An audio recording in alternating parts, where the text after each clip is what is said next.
Thou must returneth whence thou came. This land is peaceful, its inhabitants kind, but thou dost not belong. I beg of thee, plunge down from the plank and hurry home. Hey there, my name is Alex, I am the Silvermont, and welcome to an episode of Dark Souls Lore, a popular character from the first game today, perhaps surprisingly so given how small a role she plays in the game, one that can be overlooked entirely, as a matter of fact. But perhaps it wasn't always the case. Interviews and behind-the-scenes information tell us that once upon a time, this Abomination might have played a far larger role in the game. We are talking of the Crossbreed Priscilla, of course. Playing a unique role in this series, Priscilla is not just an optional boss, but the only boss in this series that I can name that does not attack upon crossing the threshold of her fog gate. Instead, the player is given the option to converse with her, and then leave in peace. Should you attack her, it is never in defense. But who is she? What is she? Well, as to that, we have three solid facts to go by. Priscilla is a crossbreed between a dragon and something else. She is a bastard, that is to say, born from wedlock. Her parents were not married. Third of all, she was either trapped or willingly entered the painted world to find solace due to her possession of Life Hunt, an ability feared by even the gods. Perhaps the most controversial subject in regards to Priscilla would be her parentage. Just who are they? We know one part of her is dragon, but what is the other part? Human? Lord, that is to say, god? If we consider the living dragons we encounter during the game, the options would present themselves as Seath, the Scaleless, the Stone Dragon of Ash Lake, or Calamite. On the one hand, Priscilla has similar colourings to Seath, known as the Pale Drake and Albino Dragon. Priscilla is no albino, merely described as stark white, yet unlike Seath, she possesses both fur and scales, as the true dragons seem to. How about the other side of her parentage? The two most likely candidates from the first game would be Velka and Guinevere. Velka is the god of sin, and the painted world her domain. Many of her artifacts and followers are found therein. Guinevere, on the other hand, shares the same voice actor as Priscilla, which by itself means nothing, yet we do know that Seath the Scaleless had been kidnapping maidens throughout the course of the first Dark Souls. Dusk of Ulasil, Sieglind of Katarina, Rhea of Thorland, and Guinevere's handmaidens. Seath is a dragon obsessed with immortality, and in a way, females create life. Perhaps the dragon thought them the key to true immortality, for he is, after all, quite mad.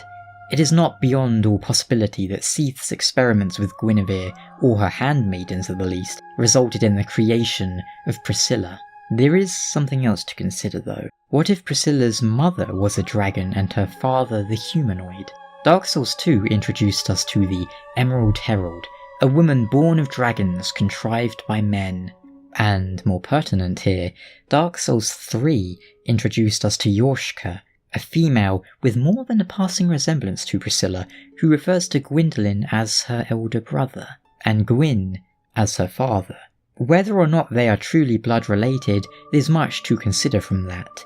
When the God Eater devoured Gwyndolin, he dreamt of a pale girl in hiding, and from that was born a Life Hunt miracle, which would imply that Gwyndolin had some knowledge of Priscilla. Does this mean Gwyndolin was her father, or merely her guardian as with Yorshka? What of Gwyndolin's older brother, the Nameless King, a god who later sided with the dragons? Could he be the true father of Priscilla and or Yorshka? Do not forget the painting guardians either. Priscilla's dagger is compared to their blades, and they are guarding her realm. In Dark Souls 3 their items are found near Yorshka, to boot. They guard the painting, but have forgotten as to why over the passage of time.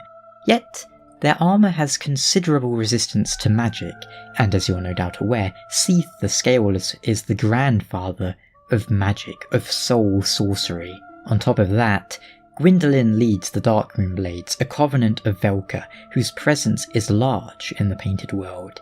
Just what do all these overlapping points mean? Priscilla herself dwells deep in the heart of the painted world of Ariamis. And as to Ariamis, we have little clue. Dark Souls 3 takes us to the painted world of Ariandel, and suggests that Father Ariandel was the one to paint this world, the same in which we find Priscilla, only created anew over the generations. Priscilla ponders as to why we cannot see why Ariamis created this world, but never elucidates further. Yet, in this cold and lonely world, items ruinous to the gods are kept. From the dark ember that creates occult weapons, deadly to the gods, to Priscilla herself, in possession of a life hunt that the gods fear. The painted world itself was the prototype demo area for Dark Souls, that is to say, one of the first designed, whereas the Undead Asylum was one of the last. And during interviews, the game developers have suggested that Priscilla once played a much larger role in the game, that she was the heroine.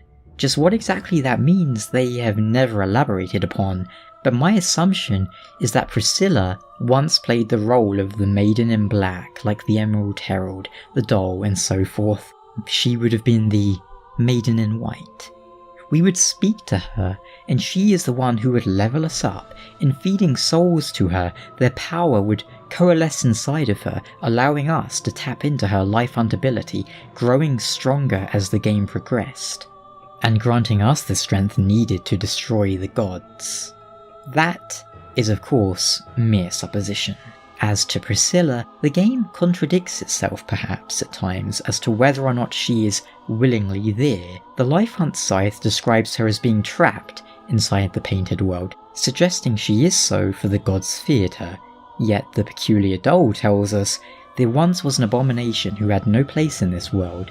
She clutched this doll tightly and eventually was drawn into a cold and lonely painted world.